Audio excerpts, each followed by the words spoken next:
Yudhishthira, who is who? Who's Yudhishthira?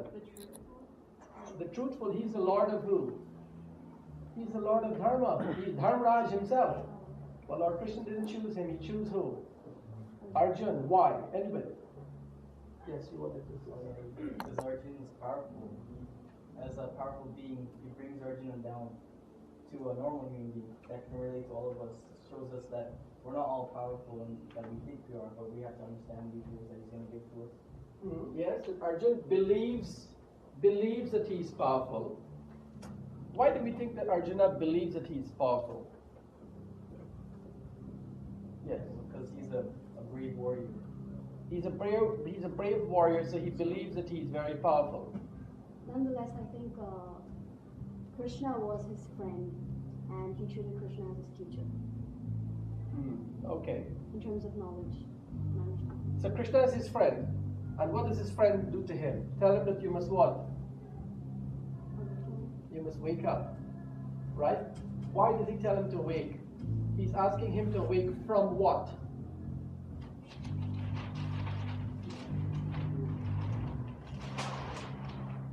What is he asking him to wake from?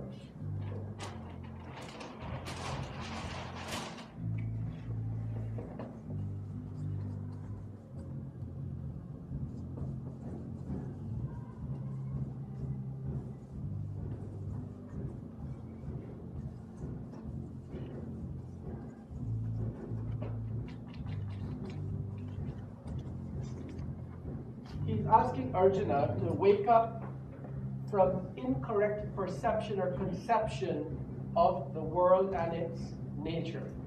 Now, why am I using this to compose it against this? Because remember, the whole of chapter 1, the entire chapter 1 of the Srimad Bhagavad Gita, well, we don't call it Bhagavad Gita, we call it chapter 1. The Gita begins in chapter 2 because Lord Krishna begins to speak only in chapter 2. What do you think Arjuna did in the whole of chapter 1? Yes. He complained.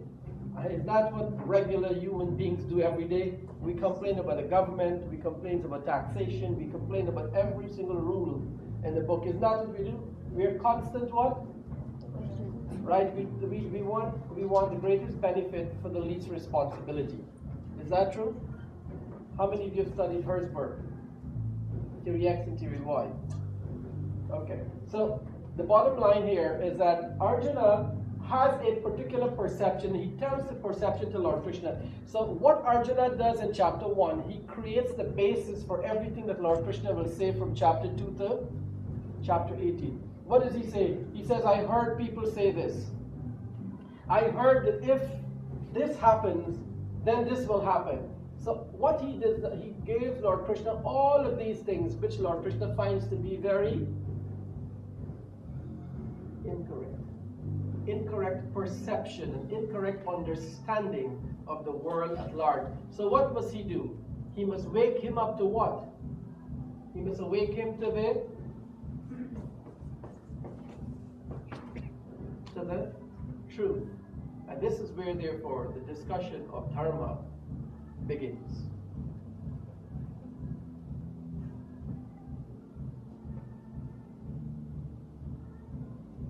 So there's a church service next door. Hallelujah.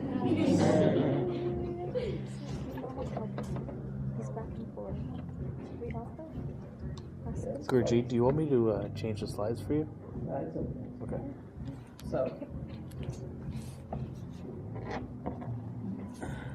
now I want to take a practical approach to dharma. The first kind of dharma, me, what is in it for? Isn't that what you ask? As soon as you get told to do something or you get into a situation, what do? The first thing you look for is what? What is in it for? For me. And that's the first level of dharma, where people are concerned about who? Myself. The second one, you get into a situation and you realize now you're dealing with another person. You say, what do you say? Let's make a deal. So this is a different level of dharma now, where you're not only thinking about yourself, but the dharma now extends to now between you and another party.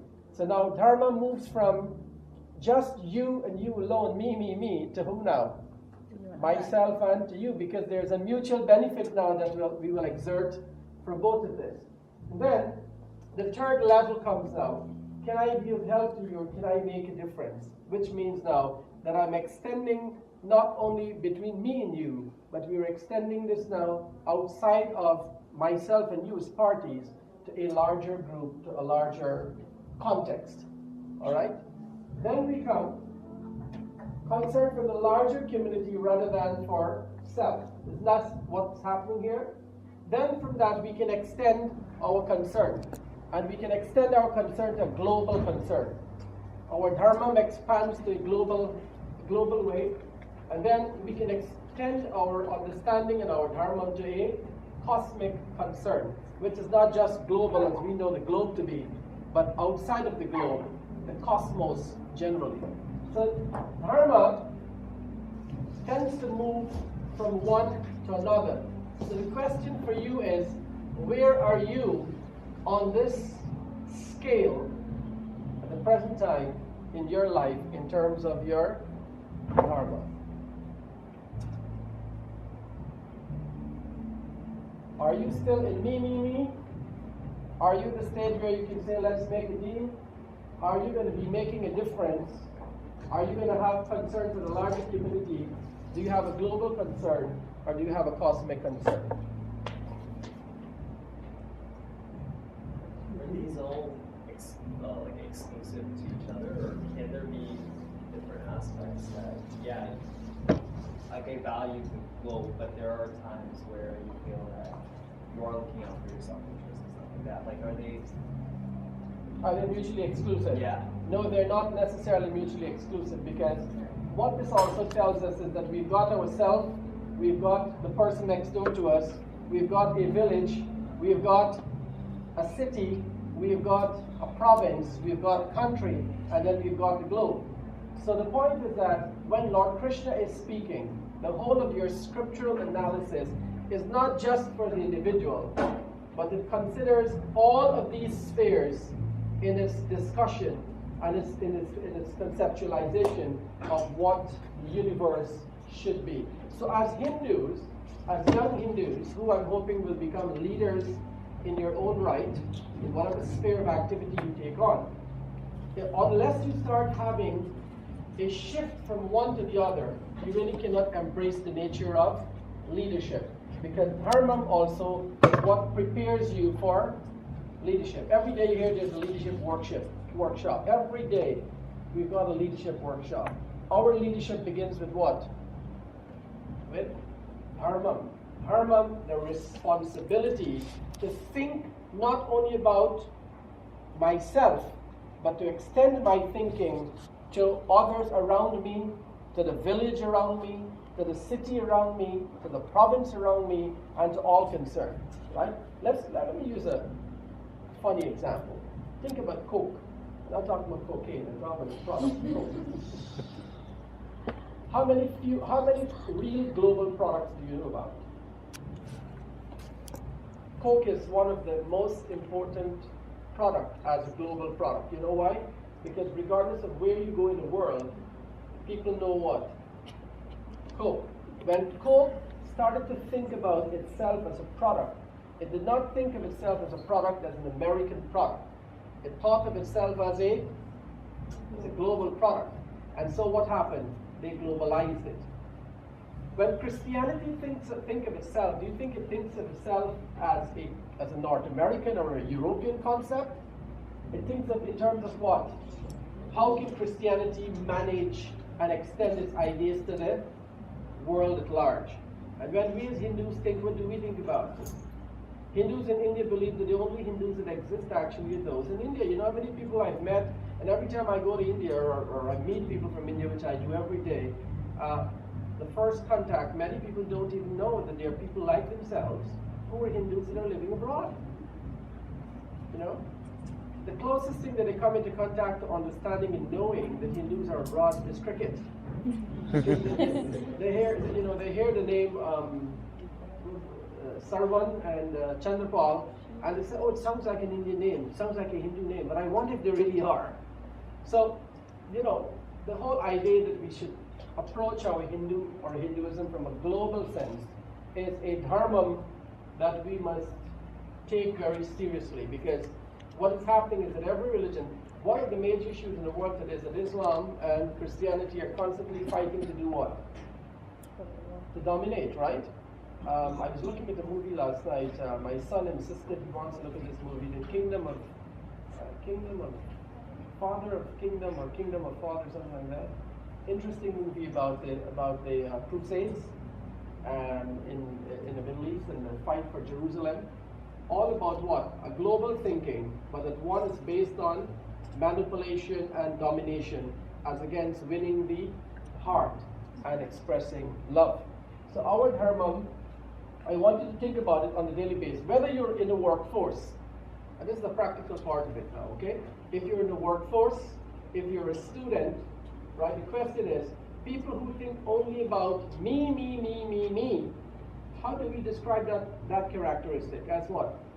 Selfish. Now, the selfish seems as though it belongs to the set of values expressed in dharma. Huh? You answer it.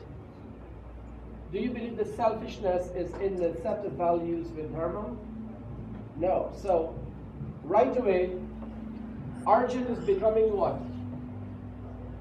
Selfish. He starts to think about his own situation. He starts to think about who?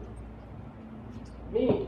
And so because he starts to do that, Lord Krishna has to wake him up to the truth. So he's waking him up from an incorrect perception or conception of the universe and of nature as a whole. And he's waking him up to the truth. And that's why in chapter 2, he begins to tell him now what the truth really is. Arjun, what you believe the truth is, it is not. All of these things are imminent, which means what? They change. You know, if you come back 100 years to Canada, right? What it looks like today may not look like what it used to be, right? Isn't that so? So things are always changing. That is called imminent. But there's something that is permanent. What is it that is permanent? Is what is necessarily the truth. And the highest of all dharmas is the truth. Satyam eva jayate. That in the end, the only thing that prevails and remains is the ultimate truth. So the whole idea of being a Hindu is to find out what that dharma is, what that truth really is. And so the Bhagavad Gita begins. I just didn't want to come in today and just not give you, I'm going to be giving scripture as we move on, because scripture is the basis of why we are here. So chapter 2 of the Bhagavad Gita, and I will insist that you must, if you don't have the Bhagavad Gita, it's online, you must read Bhagavad Gita because it will change your life and make a huge difference. Lord Krishna explains why duties must be performed, what benefits is gained by performing them, what harm is caused by not performing them, plus what actions lead to bondage and what actions lead to salvation. All these points relating to duty have been described in great detail. Thus, this chapter is entitled The Eternal Duties of Human Beings, and that is chapter 3. So in chapter 3, Lord Krishna takes Arjun and he says, Arjun, what is dharma? He says, let's generally call it duty. And you've told me that, right? We've talked about that. What does it mean to you? You said it meant duties and responsibilities. So what does he discuss about duty? He says, what benefit is gained by performing your duty? If you do your duty, what do you think happens? If you perform your duty, you will have no regrets. Right? You know, most of our problem lies where? In regrets. Regrets of the past. Every day, tell me, do you not have, I regret not doing this. I regret making that investment. I regret not buying this. What are we talking about every day? The regrets of the... So what we do, we live in a land of look behind. And we are unable to get to the present. So Lord Krishna says, by performing those duties, you decrease the amount of regrets that you have. The less regrets you have in life, the happier a person you are. So here he says, Arjun, if you perform these duties, you're going to save yourself the hell of regrets. Secondly, if you do not perform those actions, what are the implications? What are the implications of not performing your actions? Okay, you have a test on Monday morning, and on the weekend you went partying. And Monday morning you run into your puja room and say, Bhagwan, please, Saraswati Ma, please come into my head. Right? Is God and is the deity a substitute for hard work? The answer is absolutely not. Is God there for a multivitamin? In other words, is it a supplement? The idea is, yes, it is a supplement. It actually magnifies whatever it is your efforts really are. In other words, Arjun, come to me, show some effort to me, and I will be there for you. Good. All these points related to duty have been described in great detail. Chapter 3, I will insist that you must read chapter 3 of the Bhagavad Gita because it talks about duty and the importance of your duty. Dharma is God's divine law. And I prefer to talk. Can you hear me? Because I'm loud. I just don't need a microphone for that. Dharma is God's divine law prevailing on every level of existence. And I showed you the levels of existence, right? Isn't that what I showed you in the previous slide? I said to you that on levels of existence you have me, then you have me and you, then you have we or us, and then all others. And so you become more and more inclusive as you go on. So Dharma is God's divine law prevailing on every level of existence, from the sustain of the cosmic order to religious and moral laws which bind us in harmony with that order. Every form of life, every group of men has its Dharma and the law of its being. Related to the soul, Dharma is the mode of conduct most conducive to spiritual advancement, the right and the righteous path. Now you have said all of those things to me. So we're going to review very quickly to see if you're on the same page as I am.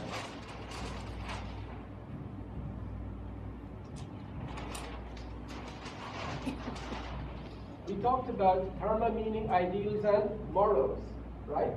So the law of the soul really relates to what? Morals and advancement for spiritual growth. Standards, righteousness, responsibility, all of these, and most importantly, duty to personal growth, as Ketaki said to us. You know Ketaki? Close enough. Ketki. Oh, Ketki. Okay, you know who's Ketki? Flower. Ketki was a flower that was sitting on the head of Lord Shiva. Did you know that? I must tell you this quick story.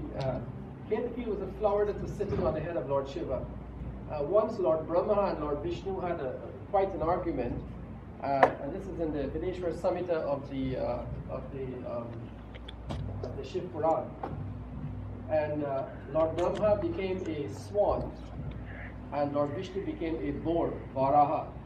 And he went downward to find the origin of this huge column of fire that came between the two of them.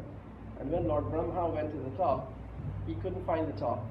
But the flower from Lord Shiva's head, which is the Ketki flower, fell, and Brahma grabbed it and says, when I go back, I'm going to tell Vishnu that I found the top.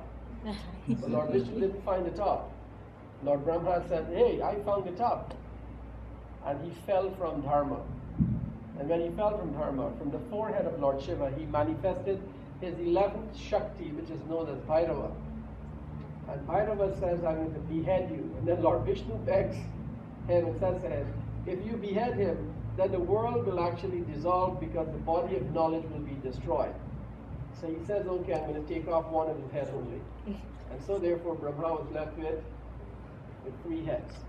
So this is the flower that sat on the head of Lord Shiva. And that's how Dharma fell with the first lie that was told by who? Brahma. And that's why there's a curse that was given to him, that all of the deities will be worshipped. And there will be many temples, but there will not be any Brahma temples. So there may be about 2 or 3 of them in the world. Not a whole lot of them. I saw one in India. So not too many Brahma temples. Good.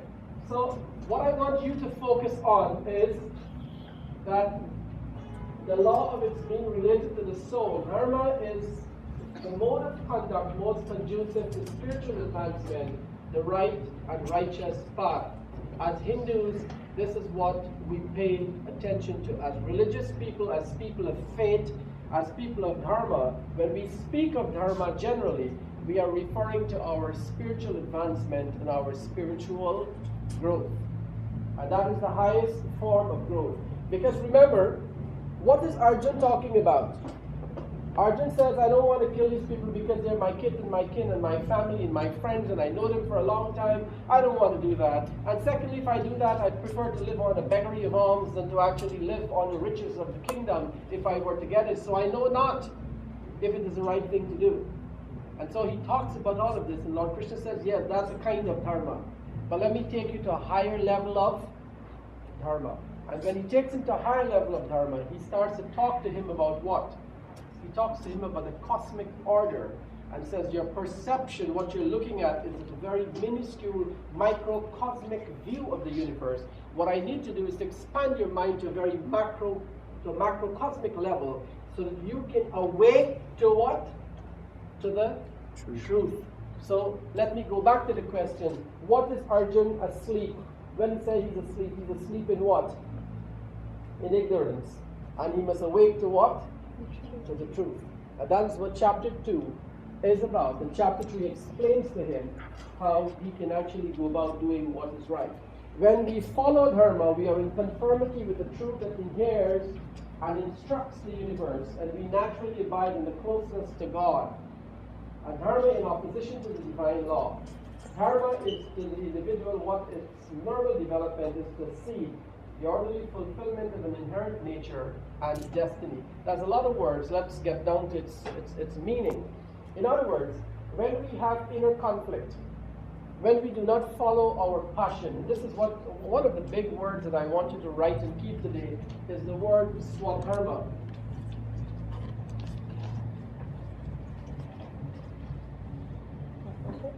Swadharma. Anybody knows what swadharma means?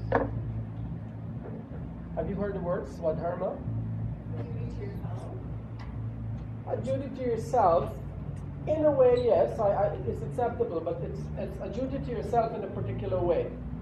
It's a duty to yourself to follow your deepest passion, to do what invigorates and energizes you. Right? You know, Arjun wanted to become an ascetic. He wanted to run away and become a saint, right? And what Lord Krishna told him? He says no. I have a very good friend of mine who was given an honorary Doctors of Science on Thursday at the University of Western Ontario. He's perhaps one of the most important scientists in the world, Dr. P.K. Lala. If you Google him and read about him, he's a person who's actually brought out a lot of the treatment on kidney cancer. The last 30 years of his life, he's actually dedicated strictly to bridging two sciences. He's actually created a new field of study in biomedical sciences and cancer study, cell biology. So he was given this great honor just a few days ago. And one of the things that he did in his speech to the General Assembly, because he actually gave the charge to all of the graduates that was there. And in fact, he spoke only one day after Tony Blair's wife actually spoke, because she was given an honorary degree of law causa at UW also. And Dr. Lala started off by talking about swadharma. He says, if you follow your passion, you will always be invigorated by it. You know, he's a medical doctor, but he also has a PhD in medicine. So he didn't want to just be a person who was sitting in an office treating a patient.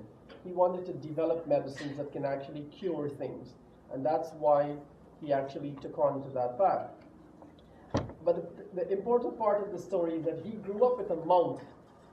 And the monk became the head of the International Vedanta Mission, Swami Lokeshwarananda, whom I was very privileged to meet in 1992 in London.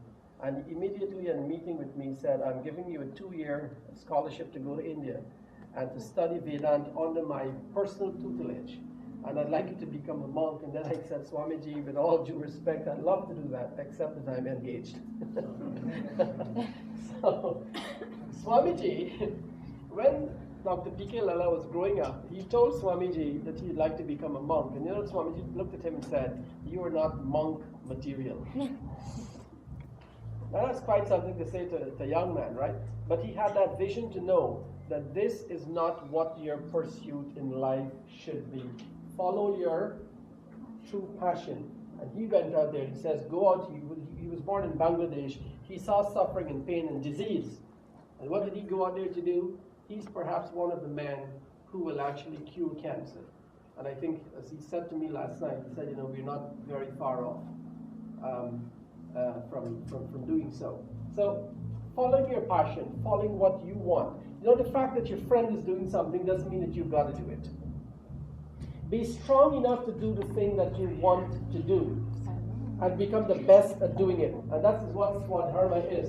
And Lord Krishna is saying to Arjun, he says, Arjun, you want to be an ascetic? You can't be an ascetic. You don't have what it takes to be an ascetic. I didn't create you to become an ascetic. You know what I created you to do? I created you to be Arjuna, the one who stands on the side of Dharma. It is not about me, me, me. What is it about me? I want you to affect your mind in a global sense and say, what is in it for all of the people? How do you restore justice? How do you bring back what is important to the world? That is what your duty is. So he's waking him up from an incorrect perception and untruth. But thirdly, he's waking him up because he's swerving from what? What his duty is supposed to be. So you can find your duty. You can find what is it that really invigorates you. I've got friends who studied science, and they hated science. I got people in my class. I teach, accounting, and I teach a corporate law course. And I have people in there who don't like doing either of the two things. And I always ask students, why did you want, why did you come to do this and you don't seem to like it? No, but this is where the jobs are. Now, so that's a reality.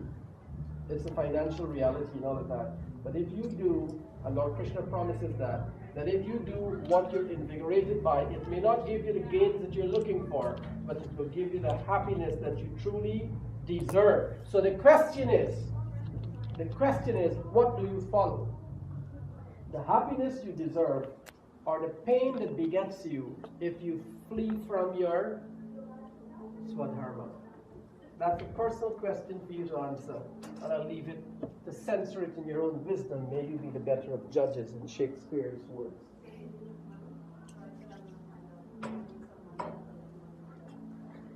So is dharma equal to duty? Having talked about all of that, is dharma equal to duty? Do all people have the same dharma? Anybody? Do all people have the same dharma? I just said they have swadharma, right? Which means that we've got sets of qualities that are created as a consequence of our gunas, and that drives the very nature of who and what we are and what we do. Is your dharma unique to you? Is your dharma unique to you? Yeah. It is unique to you, right? Are your genes unique to you? Do your genes contain materials at a very, your chromatins and your chromatids, etc., that actually determine characteristics and determines the nature of karma? Yes, if they are, therefore, it is unique to you. You know the cells in the human body, right? There are many different classes of cells. Any science student here can tell me? Yes. Tell me what kind of cells you know about, except excitatory cells. Or excitatory cells. No, but yeah, there's many different types of cells. Like whether it be in each of them have their own different functions. Right. But they all stem from differentiated cells. But I guess your question there, do they have dharma? Yeah, like they were already pre-programmed before they even developed to do a certain job to become. Right, so each one of them have got a specific function. But though they have specific function, they are all functioning for what? For the benefit of the unit. Alright? Similarly, all of your dharmas that you have, all of the dharmas that you have individually, though they may be unique to you, should do what? Should come together for the purposes of functioning for the benefit of your entire organization or your entire community. And if whatever it is that you're doing is not purposeful in bringing together some unity for your community at large, then your dharma is negative. It is in fact referred to as adharma, which is the opposite of dharma. So adharma means to be out of sync, to be out of harmony, to be disharmonious, to not meet your goals, to be in conflict with the cosmic order, right? To be in conflict with the cosmic order, right? Adharma means to not follow swadharma. Adharma means that you are not engaging yourself purposefully for the development and growth of yourself and of your community at large. And so the reason I brought the example of cells, right, is that each one of them functions importantly. Like your brain cells are not going to do for you what your muscle cells are supposed to do, right? They're very different categories, and they're programmed in a particular way to behave in a particular way and to do a particular thing. Similarly, we as general organisms, right, we also have some function that we perform within the whole scope of the whole. So find your space in the whole and find what your function is, and that's referred to as your personal passion. Follow your passion, and then your dharma becomes a whole lot easier. Yes, go ahead. So, Arjuna didn't follow his swadharma, but he followed the dharma of the greater dude. Isn't that also, contradicting? Arjuna was about not to follow his dharma. Yeah. He was about to swerve. And that's why Lord Krishna says, okay, I got to step in here now. In other words, to restore the cosmic order, to restore justice to society, to reconceptualize what society must do and must become. If you swerve from that, you're swerving from the purpose for which you exist. And remember, the purpose that I give to you is my purpose, not your purpose. And Arjuna started off by telling Lord Krishna in chapter, he said, if I want, I can kill all of these people. Lord Krishna explains to him in chapter, he said, you can't kill anybody. So you can't do nothing. And nothing happens without who? Without me. Nothing happens without me. And that is why we have to trust. One Swami Atmananji actually told me, he said, I said to him, explain to me what is your idea of dharma. He said, dharma is equal to your justice. And vote for justice. And when you finish voting for justice, then vote for God, because God now is past that justice. He may tell you to do something. He actually told Dharmaraj to tell something which Dharmaraj believed was a lie. And so he did not tell it, but he went to hell as a result of that. He went to one of the hells, Patal, Satal, Latal, Jatal, these are all different kinds of places. They're conceptualization of space and time. So Dharmaraj ends up there because he did not vote for God. He voted for what he believed was justice. So God stands above that justice because the justice he sees at the top is a larger justice. Think about it, going to a movie. You go to a movie and the projector is at the top and it projects light onto the screen like we are having here right now, and you sit here and you go to the movie and people take in the Indian movies, you take your handkerchief with you when you go because you start crying, Shahrukh and this girl broke up and so and you start crying and you become moved because for that moment that you're in the theater, what happens? The movie becomes emotional, but it becomes truth for you. You become immersed in it, and that's what reality is, right? For your moment, that is your reality. That's why we say the movie is an escape from reality into another reality. And then the lights come on, the movie comes to an end, and then you wake up and say, oh, I got to go out now. In other words, you're back to reality. Arjuna is having such a moment. He's in a theater where he sees all of these things, and Lord Krishna stops him and says, hold a second. You sound intelligent, but you act foolishly.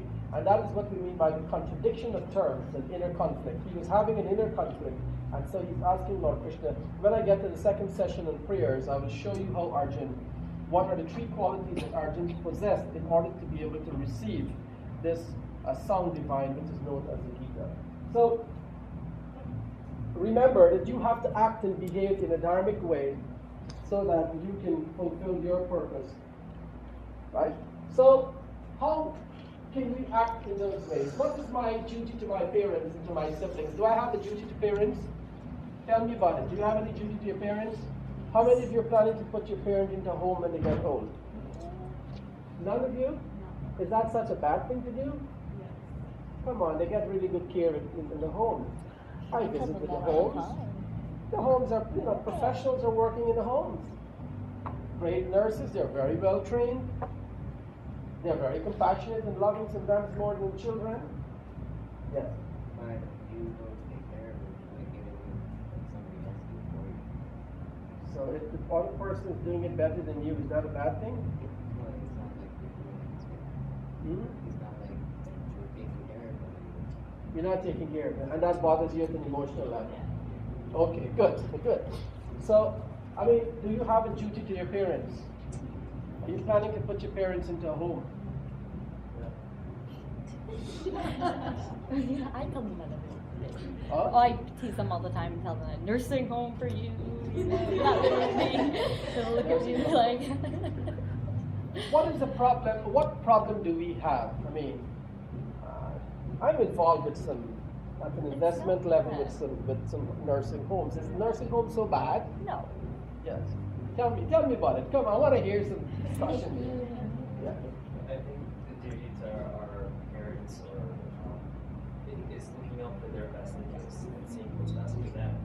Obviously, if our parents' desire is to live with us and to have that family aspect, then send them to a nursing home would do them injustice. Now, if you're working like 10 hours a day and they need sufficient medical attention, then the nursing home would be of their best interest. So it's really looking out what's their best interest and what's desired to meet their needs. I'd like to say, it's a good comment that we must look out for their best interest, but is it really looking out for their interest or our interest? I'm working 12 hours a day. Whose interest is it I'm looking out for? My interest. But is it necessarily a bad thing? And I want to talk about this because I'm very insistent in talking to Hindu children about their parents. Jinna mata pita ki seva kare hamesha se. That we have a responsibility to look after our parents and to take care of them. The question is, how do we define taking care of? And what does that mean in a new context? Do we have a context where we can actually continue doing what we used to do in Guyana, or in India, or in East Africa, or wherever it is that we have come from? Do we still have that context? Do we have the structure of society that allows us to do so? Are our conditions different and changing? And can we become more amenable to what seems to be a system that works? Discussion. I would like to hear you guys challenge this. Yes. I just have to say, in terms of like a nursing home, I think the media sometimes portrays nursing homes as having nurses who kind of don't.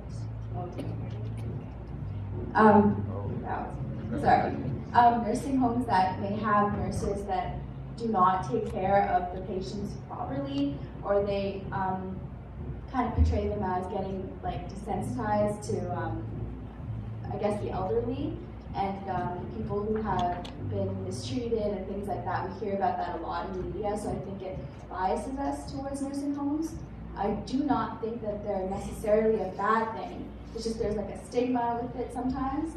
And I think especially among Hindus, it's a thing that you need to take care of your parents yourself. And it's a personal responsibility for children to do that. So if you had an Indian Hindu home, nursing home, where Indian people take care of the parents, is that better, or is it not, or is it the same thing? Some people would like that idea because they think, okay, these people are like me, they have the same values as me. But in reality, that may not necessarily be the best thing, but I think it's just a comfort level. It's just like a, I guess, similarity that people appeals to, I guess, Hindus.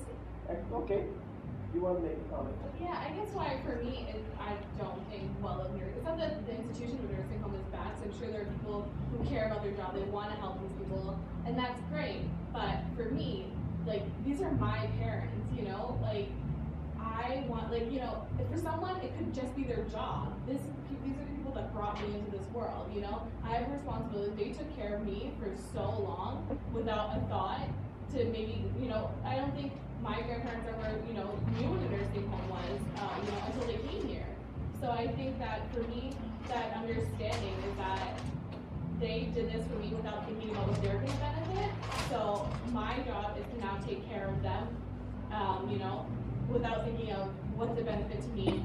Can I kind of, like, it's not about, like, oh, I have to take off X amount of work to take care of my parents. It's I have to do this for them now. Now, the reason that I'm raising this as part of dharma is because, it's an important principle in every religion that as a child you have a responsibility to your parent.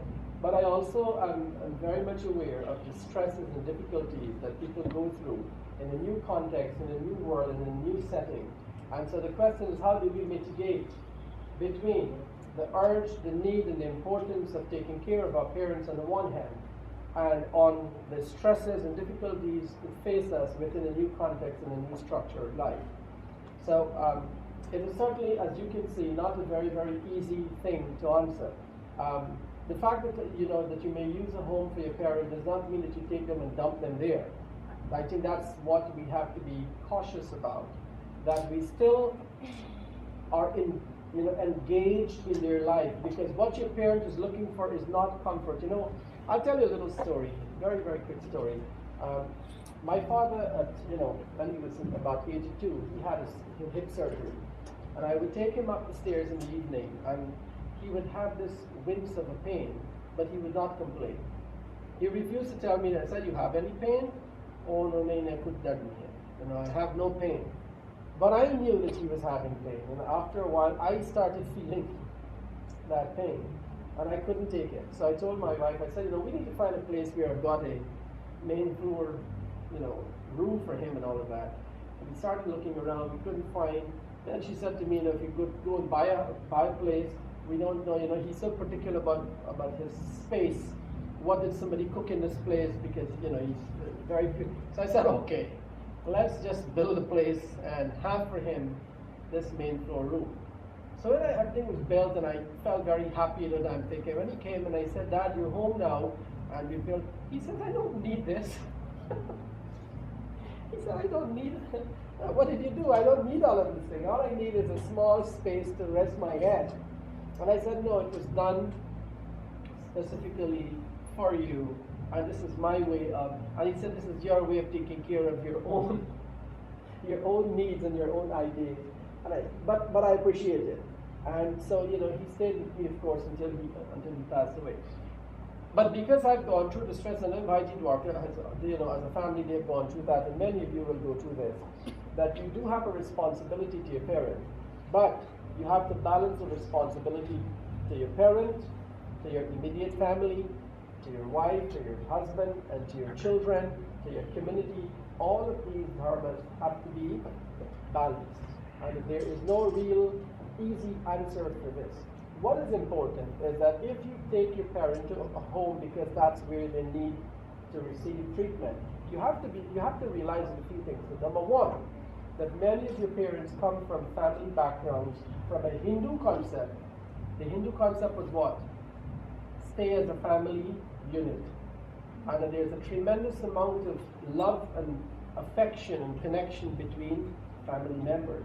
And it's when you yank your parents away and you put them in the best possible home, then in fact you might be able to give them the best treatment available, but you've not been able to give them the best love that they so desire and require at that time and at that moment. And I think that's what, as Hindus, we are grappling with. All right? So I'm going to say to you, and I'm not telling you to do this, but I'm giving because I've gone through this myself, that if you have to put your parent in a home, putting your parent in a home might be the good thing to do in some circumstances, because that's a place where they're going to get very good care. But what you don't do is dump them and leave them and turn your back on them, because you will be cursed forever. Not by your parents, but by your own inner conflict and conscience about dealing with that. So please, I wanted to talk about a practical implication of life with you today. From a position of dharma. Your dharma is to look after and take care of your parents. And if you put them in a home to get them taken care of, that's fine. But your responsibility is to still to be a part and parcel of their lives. Okay, yes? Just to add to that too. So, speaking of duty to your parents, doesn't start when your parents are at the point that they need your care or they need to be put into a home. But your duty to your parents is throughout your life. Like you go through certain stages, maybe it's education, you take into consideration what they want to do, and to make them proud of you. Then you go through different phases, and maybe you get married. You take it's part of your duty to take into consideration values and morals that they raise you with, and make sure that that person that you're going to start your life with have that too. It's now, like your duty to your parents throughout your life, not just at the point where, okay, do I put you in a home or do you live with me? Well, and and this is a very good, I love the point that you're making. It's an excellent point that you've got duty to your parents all the way through your life and not necessarily. I'm taking that as an extreme discussion because that's where people tend to focus their duty. Because what happens throughout life is that we have a tremendous amount of duty, and this is where our values comes into play now. So the values, I'm going to have this discussion in the second session. But the question is, as a Hindu or as an Indian person, let's extend it to Indian Hindu. We live in a particular way, we live in a particular context. We have a responsibility to our parents. What is our responsibility generally? That's what? We follow their wishes. Isn't that so? Because our system believes in blessings and says unless you follow your parents' wishes, blessings are become very scarce for you in life. And as the old saying, you better do what the old man say, otherwise you wouldn't be blessed, right? That was fear psychosis. But the bottom line is that we have a responsibility to actually go on and listen to them, value their opinions, value the fact that we have an obligation. One of the 3 debts that we have in life to pay, there are 3 debts that we pay in life, and the first debt is to our parents. And the way to repay that debt for being in existence as a consequence of them is to follow their wishes, follow their advice, follow their cues, and life actually, Hinduism promises, becomes very blessed and good. So whether it's you're taking, ensuring that you become educated because they send you to school to become educated is a part of your duty. To graduate from whatever program it is a duty because it enhances not only you as a person, but it gives great pride and joy to them, right? To go on to become somebody in the world is a great sense of pride to the parents. When parents get together, what are you talking about? My child, my son is doing this, or what is your daughter doing now? What is your son doing these days? All right? And some people, they suddenly deflate when that discussion starts because my son or my daughter didn't do what I wanted them to do. And we also need to balance the fact that parents have to temper their wishes sometimes with the abilities of their children. And that's a different discussion. We're going to focus only on the obligation side of children. Follow your parents' cue, follow their love, follow their guidance, and I believe that life is going to work out well for you. Good. Second one, what is my duty to my family? If you get married, you've got a duty to your family. Ensure you think about that. One girl, she told me, she said, Panditji, the boy came to see me. And I said, what happened? She said, well, I asked him if he's the only son. And he said yes, and I said, no, I'm not getting married to you. I said, why? Well, if he's the only son, and I get married to him, I got to take care of his parents. This girl. Oh. I ain't doing that. You see where she's going? Okay? She's already saying, and I'm not kidding with you. I face this quite a bit, quite often. We see this happening. One of the major reasons for breakup within Hindu marriages has very little to do sometimes with the spouses. Has a lot to do with the feelings of responsibility that the child has towards his or her parents. So balancing your responsibility to parents, to your sisters and brothers, as against to your family is a very tricky job. And so you've got to do it in a very just manner. And I would ask you to look at that very carefully because over the past years I've been involved in marital counseling with Dr. Sebastian and 2 other psychiatrists. And one of the things we face quite often is that the problem is hardly ever between the 2 parties. but it is between the person's perceived responsibility towards their parents and how easily or not easily you can navigate those issues. And I think it's very important for you to discuss those things when you get together with your boyfriend or girlfriend or whoever it is that you're choosing to get married to. And they should know that your parent is going to be a part of your life. They don't disappear. Your parents are not ladders that you climb on to get to the top and then you kick the ladder over. But that they will always be a part of your life. That is an important Hindu value. Please keep it. That is called dharma to your parents. It's the first debt that we pay. There are 3 debts, and that's the first one. Debt to parents, debt to God, number 2, and number 3 to your environment. What is my duty to my community? Do you have a duty to your community? Do you do any volunteers and stuff? Can you express your dharma through volunteerism? How many of you volunteer? How many of you volunteer because it will give you hours for your whatever requirement or looks good on your resume? Partially. How many of you go out and volunteer because it's important for your resume? That's good. How many of you volunteer because it's important for the program that you're going to go into? Good. So the point, it's a funny question to ask, right? It's a double-bladed sword. The bottom line is that we volunteer or you give your volunteer, your thought process, the emanation of the thought should not be because it actually will do this. Go out and volunteer because it's a good thing to do. It's a responsibility to your community. The fruits will actually accrue to you. It will get onto your resume, but you don't do it because it will be on your resume. You do it because it's the right thing to do. So, your duty, O Arjun, is to act, to do. Don't worry about the results. Why? The results will actually come to you. Alright? Now, what is duty to my temple? One of the biggest things, and not only our Hindu temples, every temple has a problem. Somebody doesn't like somebody. Groups, factions, infighting. So because of that, people walk away from the temples and say, well, I don't want to be there. Well, you have a responsibility to your temple. You have a responsibility to be there, whether you agree or disagree with your managing committee. You must be there, and you can mitigate for change, and you should mitigate for change if you don't like it. Okay? But you must be within the temple, because remember, you are going to be the leaders of tomorrow. You will be the people who will become the president and the secretary and the members of the executive board of your temples. And so it is important for you to stay within the temple and to continue to work, to build and to grow that temple. Remember, when you build and grow your temple, you're not building and growing the president or the secretary or the treasurer. You're growing the temple. And I know it seems like not the right thing to do, but walking away from your temple is a short-term view. The longer-term view is that the temple didn't do anything to you.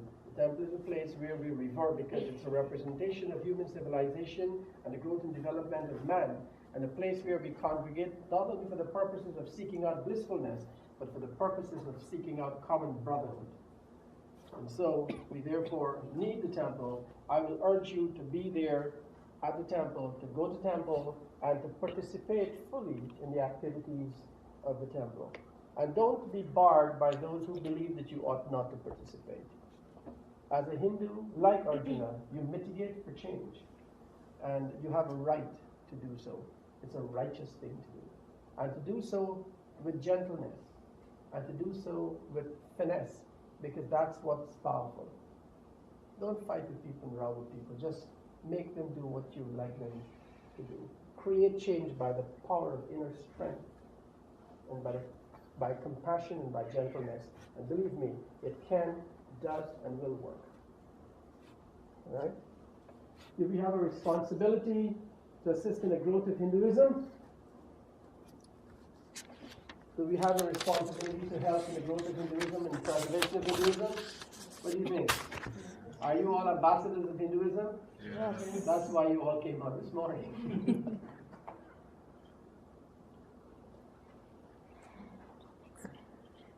So, in wrapping up, The Bhagavad Gita, chapter 18, verse 66. Sarva dharmam parityajya mamekam saranam braja. Abandon all varieties of religion and just surrender unto me. I shall deliver you from a sinful reaction. Do not fear. Know this to be the culmination of all dharmas. All dharmas culminate in who? Culminates in him. Mayev manadhyastvamim buddhim niveshaya nivashishashi mayevata udvanam nasamshaya. Arjun, surrender to me your mind, your intellect. Surrender all things unto me. For it is in me that your dharma truly lies. So while we talk about individual dharma, community dharma, and all of these dharmas, dharma finally and ultimately resides in who? It resides ultimately in him. Sarva dharmam parityajya mamekam sharanam braja. So chapter 18, verse 66, please learn this shloka. I'd like you to learn this. It's important for you to learn your shlokas and to know them too, okay? So I think that I'm going to close the session here on this note, Sarva Dharma Parityajya Mamekam Sharanam Braja Aham Tvam Sarva Papebhyo Moksha Yishyami Ma Suchaha. A very, very, very beautiful shloka. And that's where we're going to bring our Dharma discussion to a close. And we're going to move to maybe a quick break and then come back. But before you do so, let's do a quick wrap up. Dharma means what? It means righteousness. It means values. It means ethics. It means what? Duties. Lifestyle.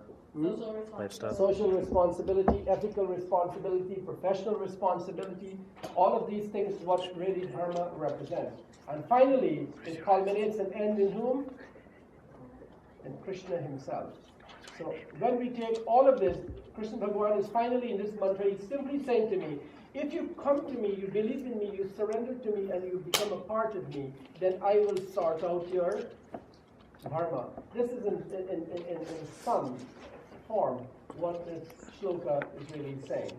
So I want to thank you for participating in this section on dharma, and I hope that your dharma becomes richer as you leave today towards your parents, your family, and all else.